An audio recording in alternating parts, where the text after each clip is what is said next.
Hi ma'am, hi classmates, good day. I'm Apple J. Mendoza. And I'm Eliza May and Kakanindin. And I'm John Adrian Garcia, your cameraman. And we are BS Social Work 2-1.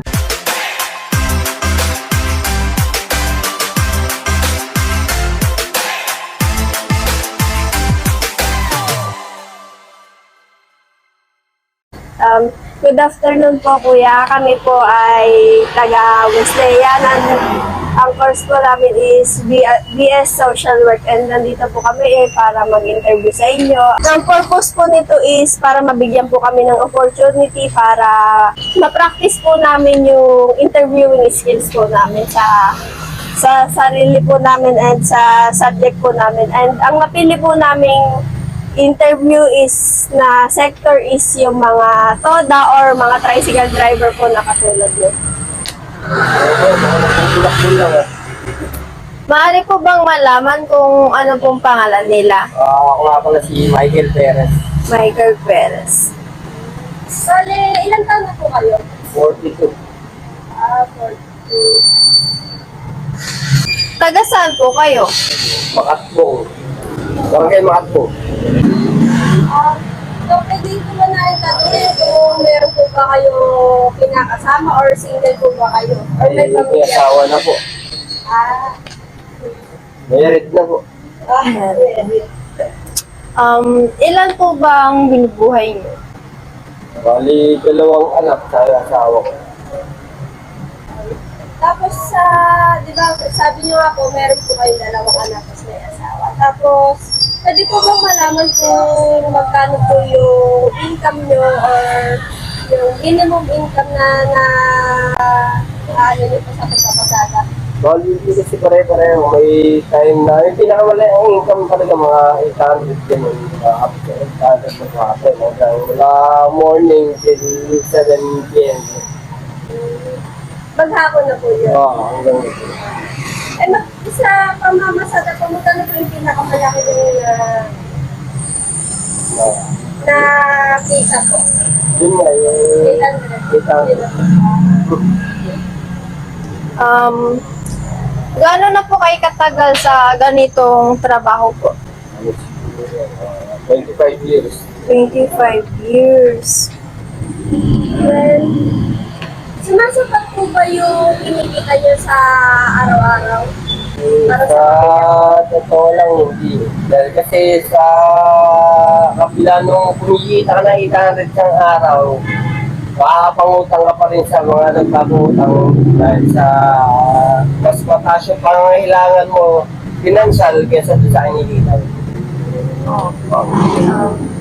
May iba pa po ba kayong pinagkakakitaan bukod po sa pamamasada? Wala na pati yun. bakit po ninyo naisipan na mag-tricycle? Yung pagka-try services yung pinakamabilis na pagkakitaan sa ganitong buhay. Doon halimbawa, wala ka na karano, hindi ka nakatapos. Yun yung pinakamadali, may price na nakikita. And may times po ba na may mga passengers po kayong nakakaiwan ng kanilang valuable things po? Mga cellphone, bag, wallet. Paano nyo po ina-handle yung ganun? Bali, yung mga naiwan sa ita-turn over namin sa barangay, then yung mga nakaiwan, yun na lang nila kukuha. Sa tagal nyo na pong nagka-tricycle, na-try nyo na po bang maka-encounter na may nakaaway kayo or na-aksidente po kayo? Meron na rin, hindi naman niliwasan kasi yung akala na iba overpricing kapag sa mga hotline. Tapos iba yung nahanapan ka ng taripa o kaya yung talagang lang na singitan.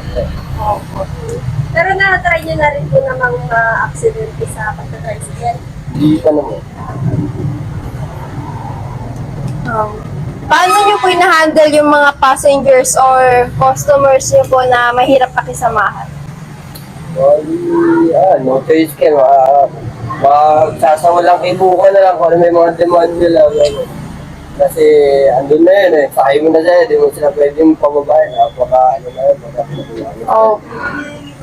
Para po sa inyo, gaano po ka-stressful or gaano po kahirap yung pagka-tricycle driver? lang mahirap, kung sa mahirap, pero yun talaga yung ano eh, bilang pwedeng pagkakitaan mo kasi wala ka naman choice, hindi mo pakahirap talaga. Paano nyo naman po nasisigurado yung safety po ng passengers po ninyo? Siguro yung talagang maingat na pagdadrive yun. Hindi ka tulad nung naharap-harap mag-drive kung wala sa ayos. Opo. Bilang isang tricycle driver, ano po yung pinaka-importante na dapat meron ng isang tricycle driver? Siguro yung license para just in case na ma-aksidente ka, meron kang panlaban. Meron po kasi pag walang lisensya. Oo. Tulad niya, kung nakasuko ka, wala kang lisensya, talo ka. Kawawa yung mga pasayero. Opo. So, ayun lang naman po ang aming mga questions and thank you po sa pakipag-cooperate. Tricycle ang aking hanap buhay.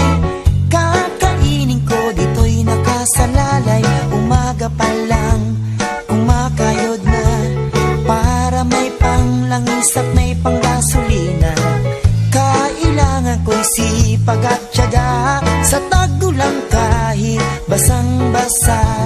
Umaaraw man, bumabaha man, kailangan ang tungkulin ko dito para sa bayan. Minsan nilalait kasi maliit ang kita ko sa maghapon na sobrang hapis. Hindi nila alam kahit ako'y ganyan, isa akong bayani dito para sa bayan.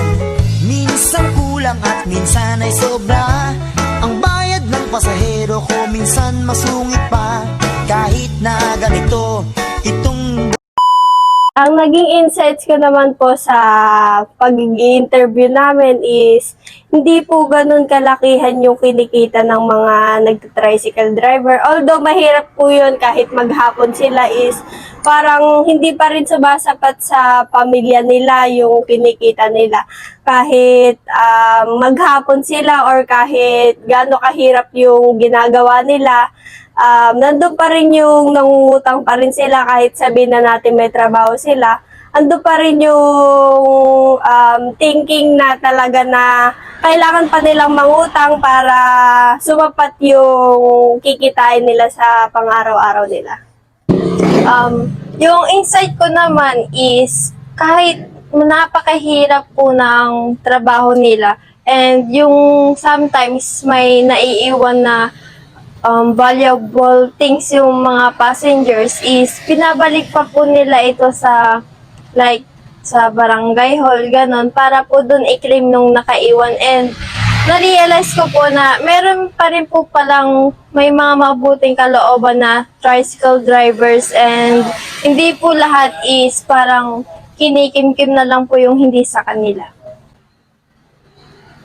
Based po sa interview na nagawa namin, yung insight ko po is yung kadalasan po mga hindi po nakakapagtapos or hindi po nakakagraduate. Dun po sila napupunta sa pagta-tricycle driver kasi po yun po yung pinakamabilis nilang makikitang possible na pagkakakitaan. Tricycle ang aking hanap buhay. Kakainin ko dito'y nakasalalay. Umaga pa lang, kumakayod na, para may panglangis at may panggasolina. Pasukan na, ako ay busy-busy sa pagsakay at pagbaba ng mga estudyante. Kahit ako'y pagod na, umaarangkada pa para magpahinga ako ng mas maaga. Minsan si Lola ang aking sakay, kasama ang apo niyang walang kasi